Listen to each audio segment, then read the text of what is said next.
First, we're going to talk about magic and mastery, knowing when to make things happen and when to let them happen.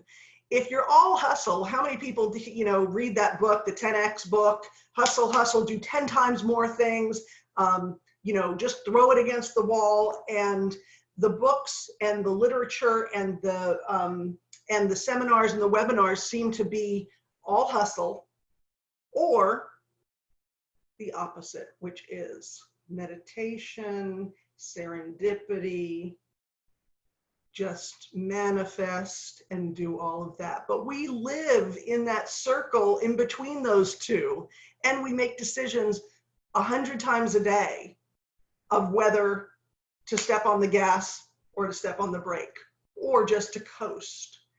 And then you enter 2020 that rocks the world. That says no matter how good you are at this decision making, I'm going to throw some curveballs at you, and I'm going to give you some new challenges, and some are going to be about security and safety.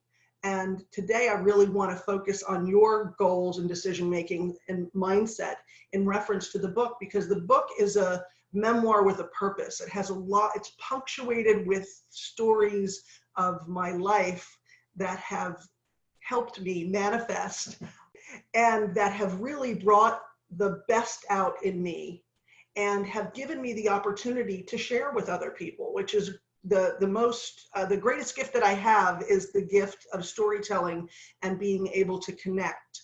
Being here is a great gift. So with 2020 rocking all of us, we're together now to talk about the balance between hustle and flow and where you are. How much are you going to hustle? When are you going to flow? And who are you going to consult when you're making those decisions? Think about 3 recent decisions that you have just made. And I want to reflect now on those decisions. Just jot down, the highlights, what we actually process, the number of variables that we process in the course of a day is really incomprehensible to most. And you're still coming out with those decisions. In the hustle and flow, I'm all about really recognizing your skills and talents and saying, okay, here's 3 recent decisions. And the next part of the journey is going to be saying, shopping your future. Who influences you? So when I say shopping, I love the word shopping. And I mean that when you have something that pops into your head to either lay back or should you push forward, what's the first thing you do? Do you start calling and shopping it around to, say, for instance, if I'm going to just use as an example, if I want something that is about an indulgence where I deserve to spend money on something, to invest in my business, I would call my sister, because she's really likely to 100% say, oh my gosh, that's the best idea you ever, you deserve it. So I'm shopping it. I'm shopping my future because I'm trying to stack the deck in my favor to get the support and the answers that I want to hear. And that's with your family and closest friends, first and foremost, then the personal and professional friends. So if you have an idea at work and you are creating your future thinking, you know what, I think there's a better way to do this. Do you think I should tell Bob that, there's, here I've got the spreadsheet, and I think I'm going to tell him that, and recommend this and see if maybe I can present it at the next meeting.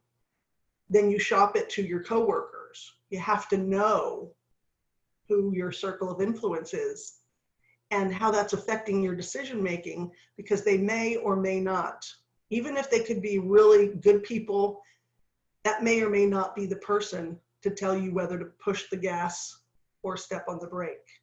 But just raising your consciousness of your decision making. And when the consultations that I do for people that are over the top achievers, and for people who are working their way up, I equate success to just, doing what you want, when you want, wherever you want, with whomever you want. So I don't equate it to monetary success, but one of the common threads is that the more refined you get in your balance between hustle and flow, the more reliant you are on your own instinct. Process. We all have a process or two. And what is your process? Do you test it out? Do you trust the people that gave you the feedback? And do you verify it? And how many of us have taken advice, either financial, business, anything, from people who are not successful in that particular realm? That's not their expertise. We ask them and we go, hey, do you think I should start a marketing business? Yeah, that's a really great idea. And you go, why did I ask that person? You want to connect, and there's nothing wrong with it, because socializing something and getting people to be a part of your dream is fantastic, but making sure that you verify. And that's on the research side.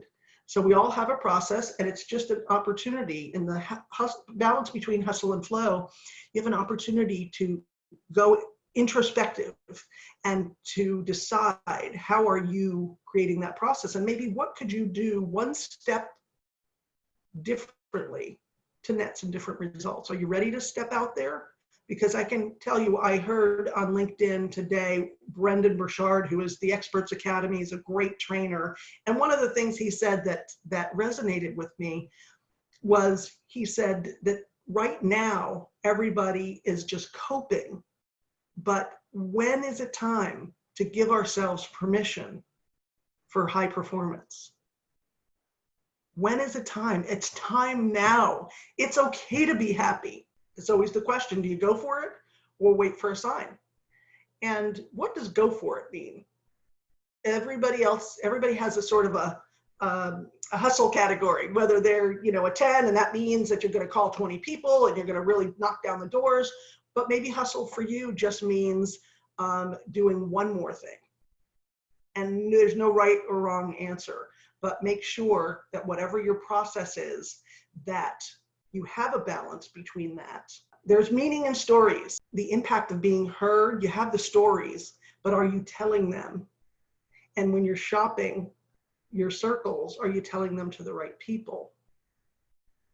So you've got to really think about the impact. And I would encourage you, you don't have to because it's your life, but I would encourage you to go a little bit further out and then have your support group of positive people that will pick you up if you get rejected. A rejection of you is just, it's not a rejection of you, it's just that the person didn't understand the opportunity. They had other things going on in their lives, so many things, but you can always be proud of yourself for going for it. You have got to have resilience. And the stories we tell, the most important story is the story you tell yourself. That's number 3, is what stories are you telling yourself about yourself? And that has to do with personal identity. I'm Greek, I'm this, I'm not good at that. Somebody in the 3rd grade told me I wasn't a good writer. There's so many stories that I have heard over the course of the years, but really evaluating, what stories are you telling yourself about yourself?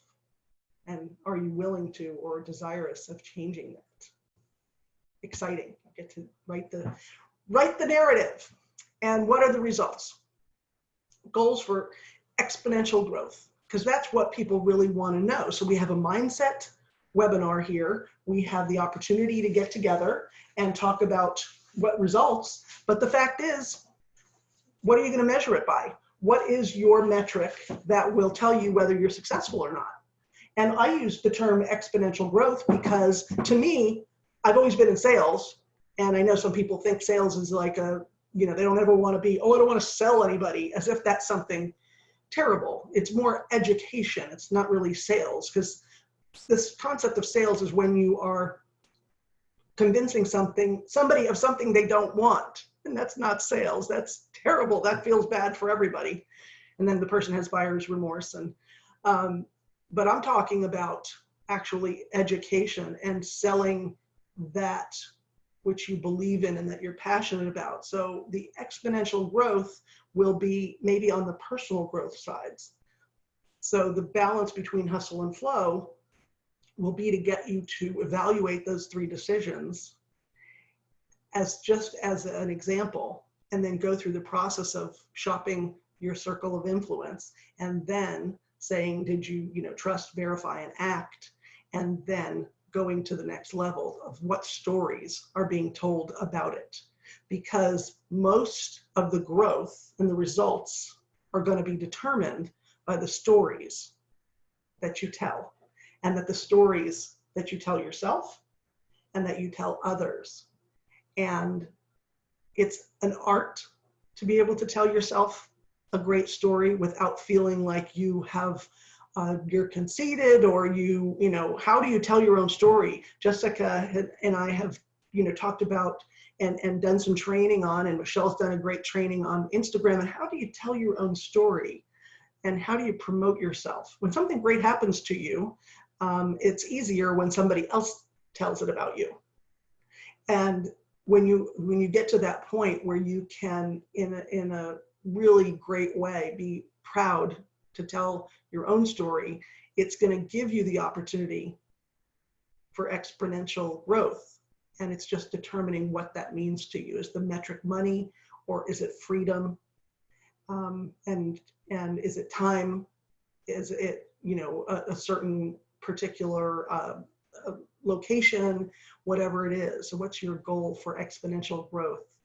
And the balance between hustle and flow is going to be the path to get you there.